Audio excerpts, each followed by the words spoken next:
We're planning to live in this house. Can you leave? You're just here for the inheritance, aren't you? How could someone be so cruel? Please, can you leave soon? My sister and her husband pressured me to leave the house. Despite the long time I had spent taking care of our father, he stood by my sister's side. Fine, but I'll take everything I bought, okay? Do as you like. After this conversation, I took back everything I had purchased. Wait, why is all the furniture and appliances in the house gone? My name is Kate, a regular office worker in my 30s. My relationship with my family isn't great. I've always felt distant, especially from my sister. Susan, my sister who's 2 years older than me, has always been the apple of our parents' eyes. Not only was she beautiful, but she also had a talent for the piano, often winning various contests. To our music-loving parents, she was undoubtedly the shining star. Susan is amazing. Even her piano teacher praised her. Maybe she'll become a famous pianist in the future. Our parents always talked about my sister like that, showering her with time, money, and love. I was always left in the shadows. As for me, honestly, I wasn't exceptional. A regular kid with an average face. Decent at sports, with no particular talent in arts. It seemed like my parents gradually lost interest in me. Frankly, as long as we have Susan, our family has enough, they'd joke. That's right. We can't expect much from Kate. Just don't cause any trouble. Confused by what causing trouble meant, I consulted my elementary school teacher. The teacher advised, study hard and be a good child. That alone should make your parents happy. Hearing that, I committed to learning. I strived to top my class and always be sincere. Throughout my elementary days, I was determined to never be a burden to my parents. Yet, sadly, all my efforts went unnoticed. Their attention was always on Susan. Even when I scored well on tests, they never celebrated with me. At that time, Susan was scouted multiple times on the street and did some child modeling. Conversations at home were almost entirely about her modeling. She is stunning and shines brightly. She has that certain beauty that modern kids have. As a pianist, she'll surely be loved by many. The phrase doting parents fits them perfectly. But to be fair, my sister truly had that potential. I had heard that the entertainment world was tougher than it appeared on TV or magazines. But I believed my sister could handle it, and my parents seemed so proud of her. Whatever she desired, they bought for her, whether it was new clothes or the latest toys. However, in my case, it was different. I was often told, "We can't afford it now," and I got my sister's hand-me-downs. At school, while everyone talked about the latest things, I waited for my sister's leftovers. By the time I got them, they were outdated and I felt left behind in conversations. Fortunately, I wasn't bullied for this. I consider myself lucky in that regard. By middle school, my sister's presence at home was as dominant as ever. She became even more beautiful, her modeling work increased, and she always seemed busy. While her piano competition rankings dipped a bit, she still made a mark. But around this time, she became a bit arrogant. She was often praised for her beauty and talents and seemed to believe she was special. It appeared she thought everything revolved around her, as if the world was in her grasp. After she entered middle school, her behavior towards me became colder. "I hate that we go to the same school. I don't want my friends to know you're my sister," she told me. My sister seemed to be embarrassed to go to the same school as me. She avoided me as if I was an undesirable presence and showed an attitude of not wanting to be involved with me as much as possible. What hurt even more was that it seemed like even our parents understood my sister's feelings. Since Susan said so, don't get too close to her at school. Yes, be careful not to do anything that would stress Susan out. In this way, I was told by my parents to stay away from my sister, which really hurt me. We were in different classes, so we didn't interact much, but being told things like this was very painful. Gradually, I felt like I didn't have a place in this house. Studying was my only escape, so my grades naturally improved. As a result, I always kept my rank at the top of the class. In fact, while my sister was brimming with talent for the piano, she wasn't so good at studying. Still, she managed to get into a private high school through hard work. At that time, our house was in a festive mood. Our parents were smiling more than I'd ever seen before, celebrating my sister's achievement. On the other hand, I also worked hard and was able to advance to the top public high school in our area. I thought I'd put in a lot of effort on my part. Unfortunately, at home, the main topic of conversation was all about the private university my sister was going to attend. Honestly, I was hoping for some words of praise myself, but one way or another, my parents' attention was always on my sister. My educational achievements seemed to be overshadowed. Honestly, I was a bit disappointed because I was waiting for a moment when my efforts would be recognized. But I thought I should make the most of my high school life. So I decided to shake off those feelings and move forward. I was grateful just to attend high school and intended to do my best for myself. Even though I was always in the shadows at home, I took pride in my studies. Nevertheless, my sister liked to tease me. "You're really not girly at all. Aren't you interested in makeup? It's hard to believe we're sisters," my sister would say, half jokingly with a smile. She actually won a beauty contest in college. After that, there was no end to her boasting at home. I guess she looked down on me with that in her heart. Moreover, our parents, riding on my sister's high, kind of belittled me too. "Why don't you try to be a bit more girlish? Just being good at studies doesn't mean much. Glamour is also important, like Susan.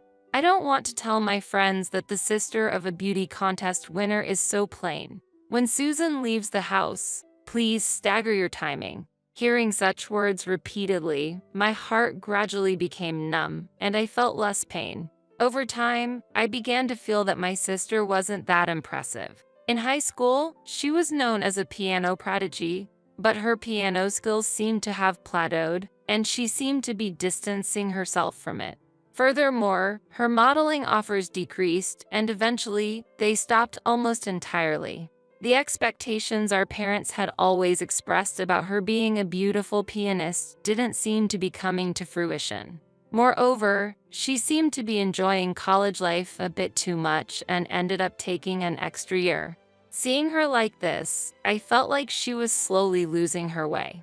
But seeing my sister this way, I felt the need to stay grounded and continue chasing my dreams. I believed that if I kept moving towards my dreams, I would be able to have fulfilling days in the future. The atmosphere in the house wasn't great, but I believed it was important to find what I wanted to do and keep moving forward step by step. Otherwise, I was afraid of being swallowed up by the mood of the house. When I entered college entrance exam season, I naturally aimed for prestigious national and public universities. However, I encountered a small obstacle. One day, when I bravely showed my parents a brochure and said, "I'm aiming for this university," I received an unexpected response. "Wait, university? Why do you want to go to such an expensive place?" said my father. And my mother added, "We want to use that money for Susan. She'll be studying for an extra year in college. So, we can't fund your college education, Kate. If you really want to go, get a scholarship." I was just stunned. I hadn't expected to hear anything like that. It really felt like they only saw my sister. But I was not one to get discouraged easily. In the end, I decided to go to a university where I could receive scholarship support. Of course, it was lower ranked than the university I initially had in mind, but I was very proud that I could start my college life on my own. After entering college, I started working part-time. The reason was, of course, to gain social experience, but honestly, I wanted to leave my parents' house as soon as possible because the atmosphere was stifling.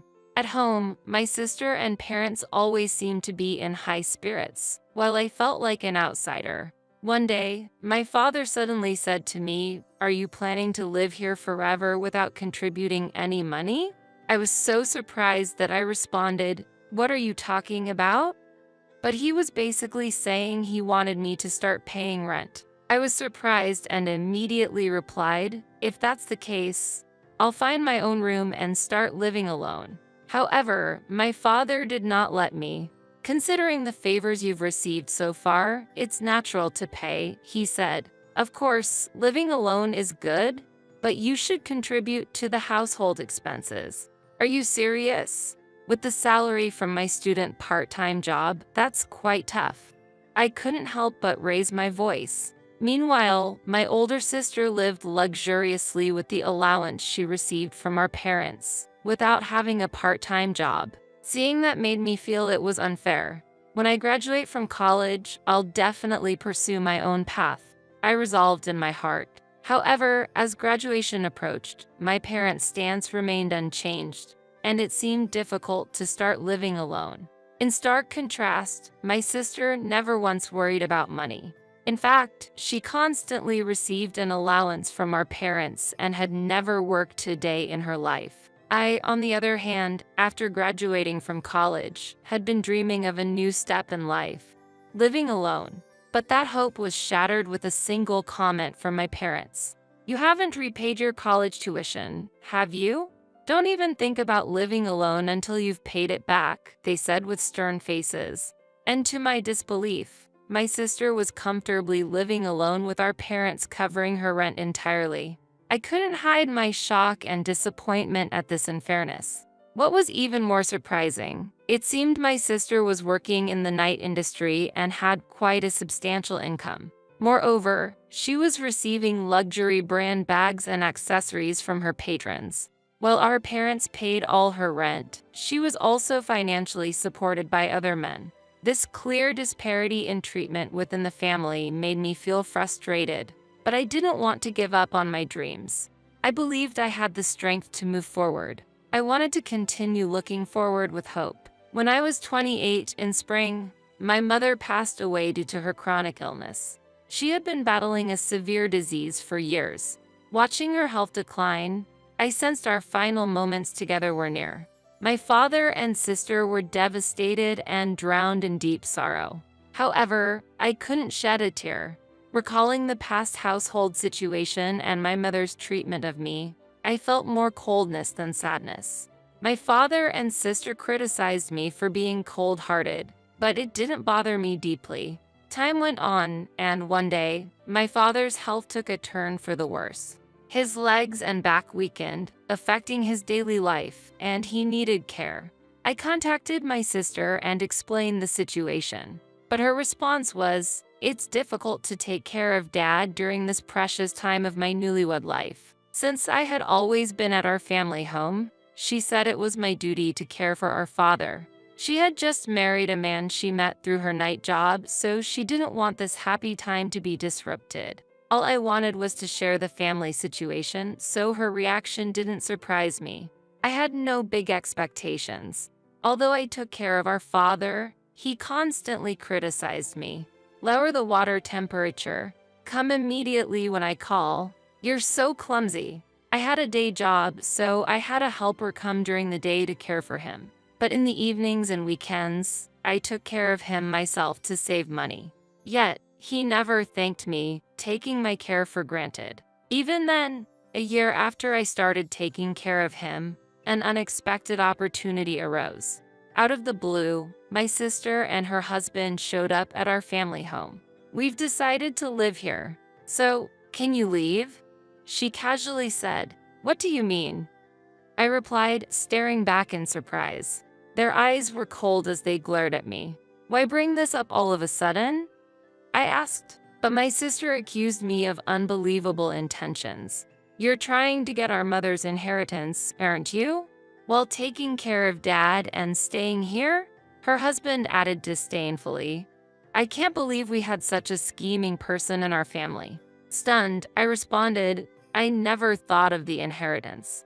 "Why would you think that?" Yet my sister shouted back even more loudly, "Stop pretending. We're moving in, so leave." Then, to my shock, my father said, "Actually, I've been feeling the same as Susan.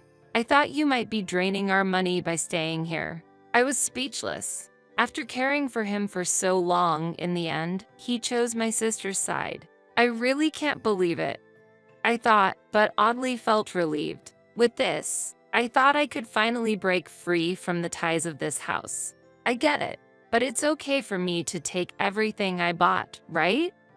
I asked for confirmation. My older sister responded, "You can take whatever you want. Don't worry about it, lol." When my sister and her husband found out I was leaving the house, they seemed pleased. They said while laughing, "It'd be great if you could leave quickly," and left. Since my sister told me I could take everything, I gathered up everything I had bought as I prepared to leave. Then, I smoothly moved to my new place. After I finished moving, I informed my sister, who said sarcastically, "That was quicker than expected." Impressive. She added while laughing, "Make sure you don't come back here." But in my mind, I had already decided I wouldn't return, so I was okay. A week later, my phone rang. The caller ID showed it was my sister. "Hello, why did you call?" When I answered, my sister's voice was filled with urgency and surprise. "Why is our house so empty?